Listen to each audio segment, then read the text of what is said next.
যারা নিজের শখের নারীর জন্য ৫ বছর ওয়েট করতেছেন বা ১০ বছর ওয়েট করতেছেন বা ৩ বছর ওয়েট করতেছেন বা ধরেন ১০০ বছরই ওয়েট করতেছেন, আসলে তাদের জন্য খুব দুঃখ হয়। আমি তাদেরকে বলবো, আপনাদের না ওয়েট করাই উচিত।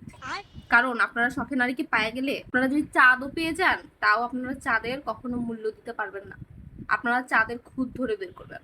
ঠিক সেরকমই শখের নারীকে যদি আপনারা ১০০ বছর পরেও পেয়ে যান, শখের নারীর হাতে এক কাঁচকলা ঝুলায় দিয়ে আপনারা চলে যাবেন। পুরুষ মানুষরা খুবই সেলফিশ টাইপের। ওরা সুন্দর মতো তাদের শখের নারী করে করে করে চোখের জল নাকের জল একসাথে করে, দেন ওই চোখের জল নাকের জল একটা জুস বানায়া মেয়েদের হাতে ধরা চলে যায়। এটাই আসলে সত্যি।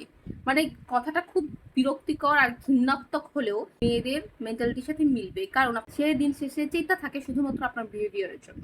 চোখের জল নাকের জল একসাথে করা অপেক্ষা একটা ভাইরাস, যেটা কিনা আপনি যখন আপনার শখের নারীকে পেয়ে যাবেন, তখন সেটা আপনার শখের নারীকে আপনি ফরওয়ার্ড করে চলে যাবেন। সেই চোখের জল নাকের জল ওই নারী আপনার জন্য এক করবে, আর আপনি ধুম করে গায়েব হয়ে যাবেন। আপনার যেটা ভালো লাগে আপনি সেটা করবেন, আপনার পছন্দ আলাদা, আপনার কোয়ালিটি আলাদা, হ্যান ত্যান অনেক কিছু বের হয় আপনাদের। হ্যাঁ, আপনাদের ফ্যামিলি সহকারে অনেক কিছুই বের হয়।